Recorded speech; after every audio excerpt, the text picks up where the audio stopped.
Hello and welcome to News Round, where we do you a recap of stories amid headlines during the week. Coming up, political tension in Rivers State worsens as 3 people are killed over the tenure of local government chairman. Military is to establish 2 more operating bases in southern Kaduna and Birnin Gwari to curb security threats in Kaduna State. The Federal High Court in Kano sets aside steps taken by the state government to repeal the Kano Emirates Council law. Plus, Russia and North Korea signed deal to help each other in the event of a potential aggression.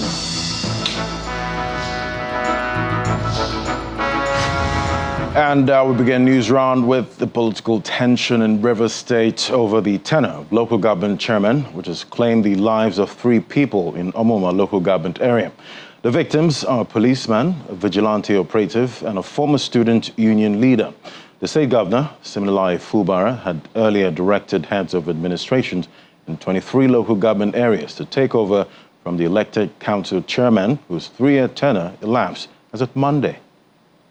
The misgivings in Rivers State politics appear to have shifted to the 3rd year of government administration. Very early in the day, some people began to mobilize towards local government secretariats in the state. Their intention is to, in their words, prevent council chairmen whose tenure expired at 12 midnight on Monday, June 17, 2024, from accessing the premises. At Rumo Dumaya, the headquarters of Obiakpo local government area, is this site of singing, dancing, and even cooking. And for them, securing the secretariat is top priority, even if it entails staying a bit longer. The Joy Youth Council has joined in the occupation here, insisting that the tenure of the local government chairman is over. We are here in solidarity with democracy. We are law-abiding citizens. We are Ijaw people. We stand for justice, we stand for peace, and we stand for equity. We are here to say, local government chairman, thank you. You have governed your local government council for 3 years. Please, peacefully take a walk and leave. Events took a different turn at Port Court local government area as shots were fired when Olwell Ihuda attempted to enter the council and was resisted. In his response to today's development, Mr. Nosike says there is no cause for alarm as far as the local government council is concerned. We have heard that in Omuma, they have attacked Nigerian police force. We are asking the Inspector General of Police to please, he needs to redeploy DIGs because it is clear that our city is becoming overwhelmed with the current crisis. If the information we are hearing in other local governments is anything to go by, the area commander and his men, all the DPOs have taken over the council. There is nobody in the council. We only came here to do this press conference so that when they will start posting their viral videos that we have run away from our council, we don't run for people. Meanwhile, controversy appears to be brewing over the decision of 21 out of the 23 local government council chairmen to remain in office for the next 6 months. They say they have the backing of the law, among other considerations. Nobody wants to stay beyond his tenure. But we run a constitutional democracy where everything is by the law, the grand norm. And we must ask ourselves, what did the grand norm say about local government, the charter of government? Is that must be governed by elected council chairman. And for whatever reason, if the governor of the state refuses to conduct local government election, and graciously the House of Assembly has extended our tenure, what fault is it of ours? It's never our fault. People rather should be asking the governor, why did you not conduct local government election when these persons at the tenure were running over? Okay. We were in River State, I challenge everybody. There was no time the state said they want to conduct election and somebody took them to court to conduct election. There was no time, I challenge. Yes. 2 chairmen have indicated interest to hand over to the administrative heads of their councils. I've already vacated office, preparation for today. All I'm waiting is for His Excellency to give directive and we do the needful. In those local governments that were having issues, they should just embrace peace.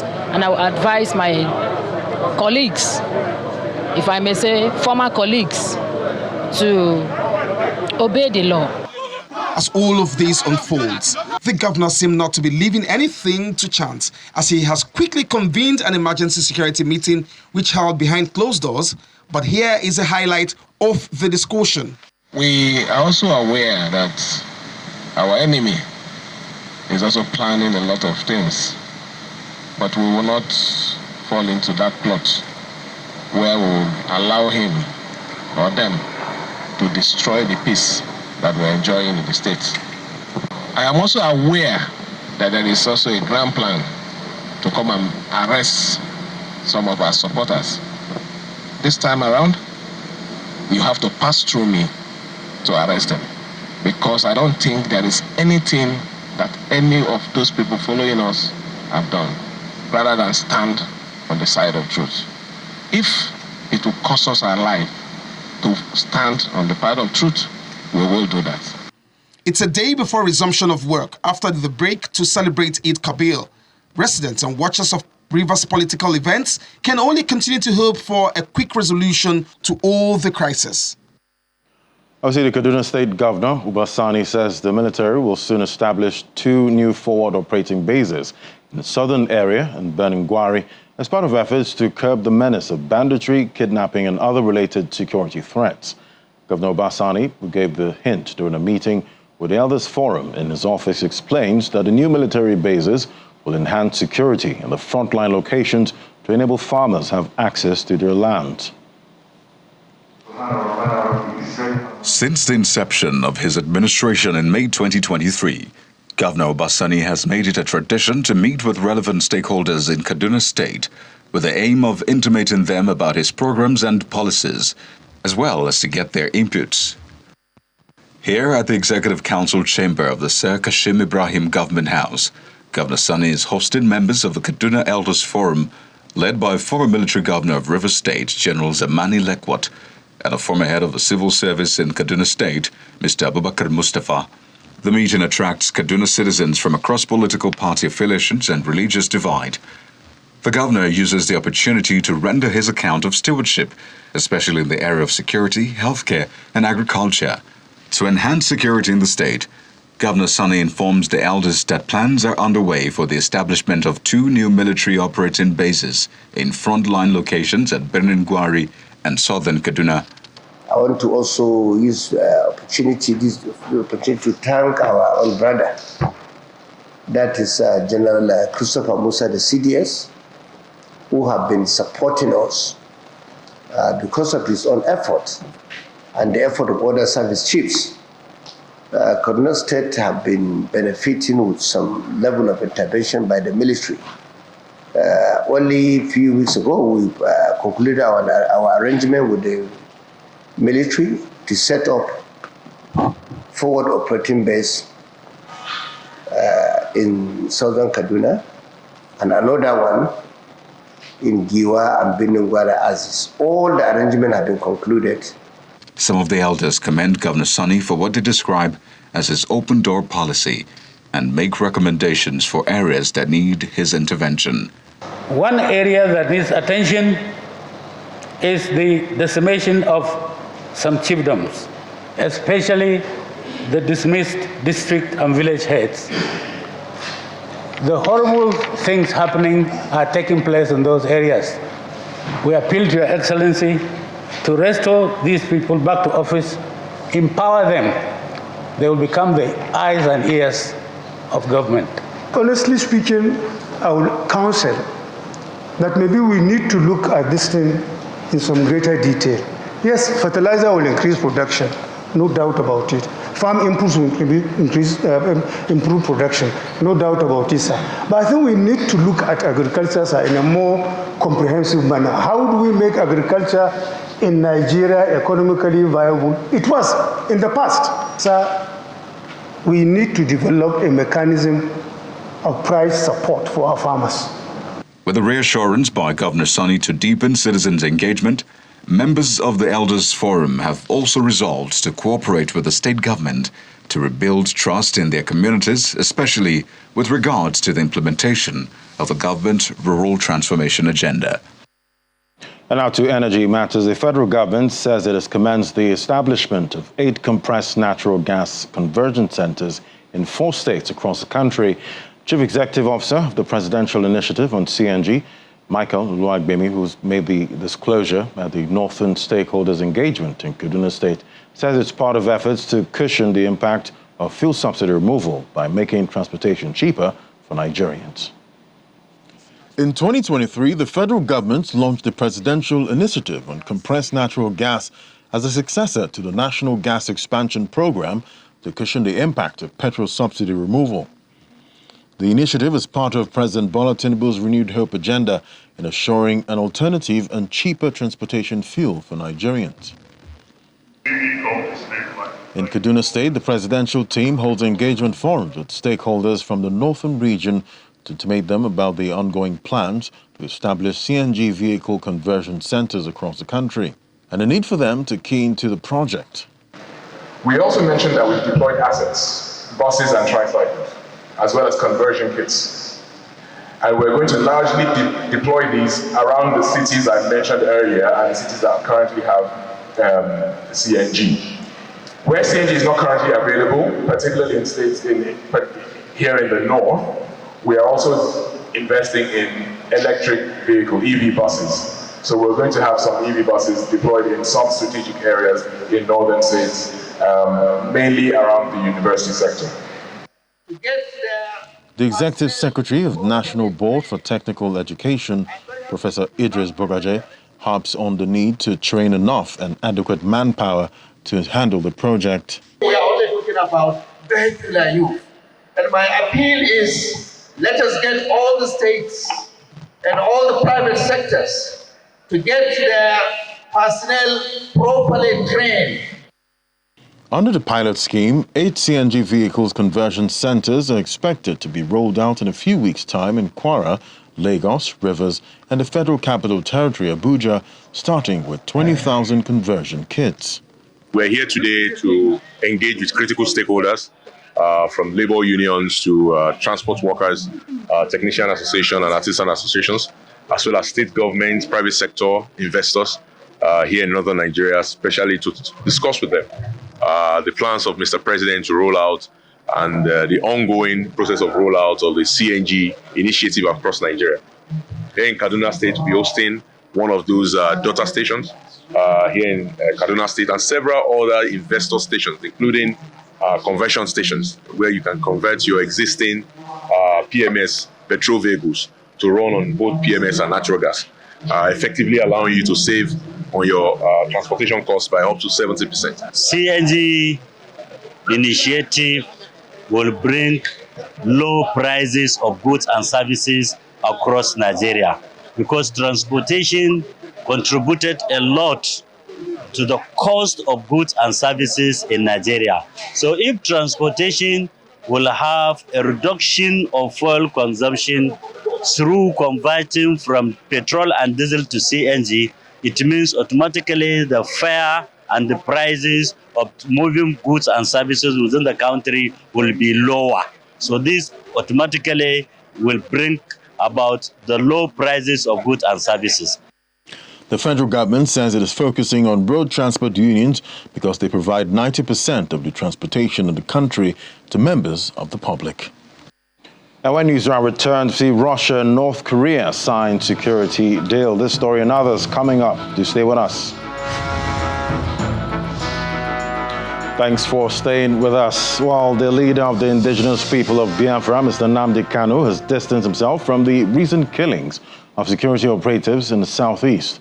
He clarified his position on the issue at the resumed hearing of a case against him by the federal government over alleged treasonable felony. The detained leader of the indigenous people of Biafra, Mr. Nnamdi Kano, arrives to Federal High Court Abuja for the case instituted against him by the federal government, charging him with alleged treasonable felony. After exchanging pleasantries with his lawyers and family, a calm Mr. Kano takes some minutes to speak on the security situation in the southeast. especially the recent killings in Abia State. Every manner of killing I condemn in its entirety. I want you to understand that. Because IPOB was founded on a non-violent principle. And we maintain that up until this very day. And everything, of course. And some of these soldiers, we are told, are also our people. Yes. Correct? And the family is now in mourning. Yes. So all the making of young widows is condemned in its entirety. I don't want it. The courtroom settles for the business of the day as the lawyer for the IPOB leader, Mr. Aloy Ejimako, informs the court of plans to file contempt of court charges against the Director General of the Department of State Services for not complying with the orders of the court to allow Mr. Kano have access to his lawyers. Mr. Ejimako also wants the court to invoke Section 17 of the Federal High Court Act, which provides for reconciliation and facilitation of amicable settlement in criminal or civil matters, adding that trial cannot go on if his client's right to fair hearing is being questioned. In response, the lawyer for the federal government, Mr. Adegboyega Awomolo, informs the court that he has no instructions from his client to embark on any negotiations with Mr. Kano. However, the trial judge, Justice Bintanyako, did not object to the request for negotiation. She urges Mr. Kano to approach the Attorney General of the Federation with the request. The trial judge observed that there is no contempt of court charge against the Director General of the DSS before her, adding that the matter would be looked into when she sees the file. However, she ordered the DSS to provide a safe space for Mr. Kano to meet with his lawyers ahead of the trial. Recently, we saw a situation where the Attorney General of the Federation took steps under Section 174 of the Constitution, which is very similar to Section 17 of the Federal High Court Act. He took that position to discontinue the prosecution of two very high-profile cases in this country.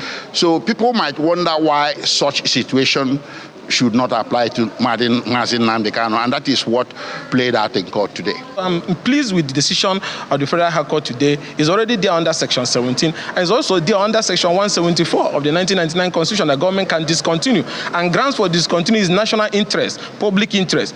The case has been adjourned to September 24, 25, and 26 for trial. Emanuela Ekele, Channels Television News. And the crisis rocking the Kano State Emirates Council took another turn this week as the Federal High Court set aside all steps taken by the government to repeal the Emirates law.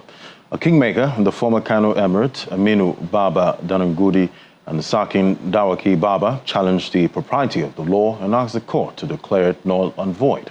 In his ruling, the presiding judge, Justice Abdullahi Liman, ruled the Kano State government and the Attorney General were aware of its retaining order, or his restraining order, granted virtually on May 23, 2024, but decided to believe that the order was made abroad. The Federal High Court, Kano, resumed sitting on the Kano Emirate Tussle. Counsel to the party are joined by some traditional rulers as the court addresses a motion for austere proceedings filed by the Kano State government. In delivering his ruling, the presiding judge, Justice Abdullahi Liman, states that the governor is aware of an earlier order that the status quo should be maintained after the State Assembly repealed the law. Based on that, the judge ordered that all actions taken after the court order, including the assenting to the law and the reappointment of Emir Sanusi, be voided. This court clearly stated in its ruling that he doesn't have the wherewithal, the jurisdiction, and the power to declare a law that's passed legitimately by the State House of Assembly. But he came to the conclusion and agreed that though the attitude of the first and the fourth defendants, that is the Kano State government and the Attorney General of Kano State, they are in disobedience of court order that was issued. That was the interim injunction that was earlier issued on 23rd day of May 2024. The court has nullified all steps taken after the order it made, and that those steps were taken in breach of the court order, and that is all. Subsequently, the court has granted stay of proceedings. Since the matter is before the Court of Appeal, no court can take any further steps until the Court of Appeal determines the case at the appeal before it. Similarly, the court granted the application for stay of proceedings by the Kano State House of Assembly on the jurisdiction of the court to entertain the matter, pending the determination of the appeal at the Court of Appeal. And protesters under the auspices of Kaduna Citizens Watch for Good Governance have called on the Economic and Financial Crimes Commission to probe and arrest the former governor of the state, Mr. Nasir El-Rufai. The aggrieved protesters stormed Kaduna State Government House, urging Governor Obasani to mandate the EFCC and other agencies to prosecute the former governor following his alleged indictment by the State House of Assembly.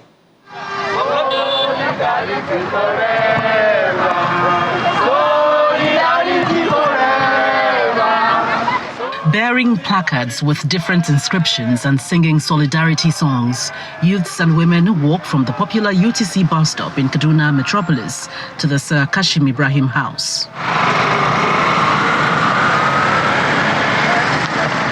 They arrived at the Kaduna State Government House to register their demand, which is that the Economic and Financial Crimes Commission should prosecute former Governor Nasir El-Rufai following the report of the State House of Assembly, which accused his administration of misappropriating 423 billion naira. We call on Governor Obasani to officially forward the findings of the committee to relevant anti-corruption agencies, to enable them to swing into action and recover our resources at their disposal. We call on security agencies to immediately arrest and prosecute former Governor Malam Nasir Ahmed El-Rufai and those he has incited to bring down the government of Senator Obasani. More than 423 billion. The demand of the protesters is re-echoed at this media briefing by another group, the Kaduna Accountability Network. Nasir Ahmed El-Rufai should talk about the finding of the Kaduna State House of Assembly investigation, in which his government was accused of recklessness award of contracts without due process. The citizens of Kaduna State are yearning for answers to this. We are urging the anti-corruption agencies to take prompt action on the report of the Kaduna State House of Assembly. Earlier, former members of the Kaduna State Executive Council under the administration of Mr. El-Rufai refuted the report by the Kaduna State Assembly. A statement jointly signed by some of the former commissioners read, "The Kaduna State House of Assembly report is irredeemably riddled with falsehood, predetermined conclusions, and misrepresentation. The report is bereft of rigor and accuracy and fails to demonstrate any understanding of the various matters it purported to investigate." Unquote. The former commissioners maintain that they served the state with honor and utmost integrity. We had news round in North Korea, where Russian President Vladimir Putin and North Korea's leader, Kim Jong-un, have signed a treaty beneficial to both nations. The comprehensive strategic agreement provides for mutual help in the event of any possible aggression against both countries. Here's more. This is the moment Russian President Vladimir Putin touched down in North Korea. North Korean leader Kim Jong-un welcomes his Russian counterpart upon his arrival. Cheers, celebrations and military parades fill the Kim Il-sung Square to honor the Russian leader who's visiting the country for the second time in 24 years. He last visited in September year 2000.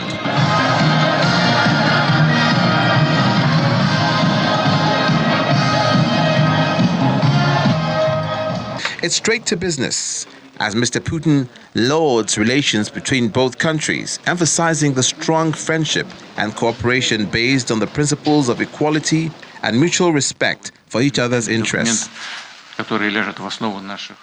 We deeply appreciate your consistent and unwavering support for Russia's policy, including on the Ukrainian issue.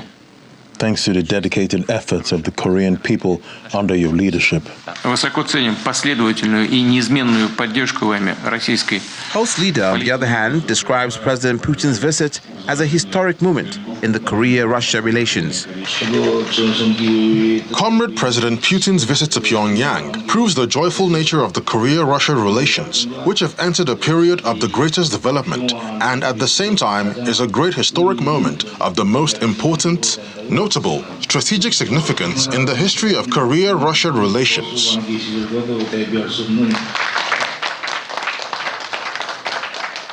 Russia and North Korea then signed an agreement that provides for mutual help in the event of aggression against either country.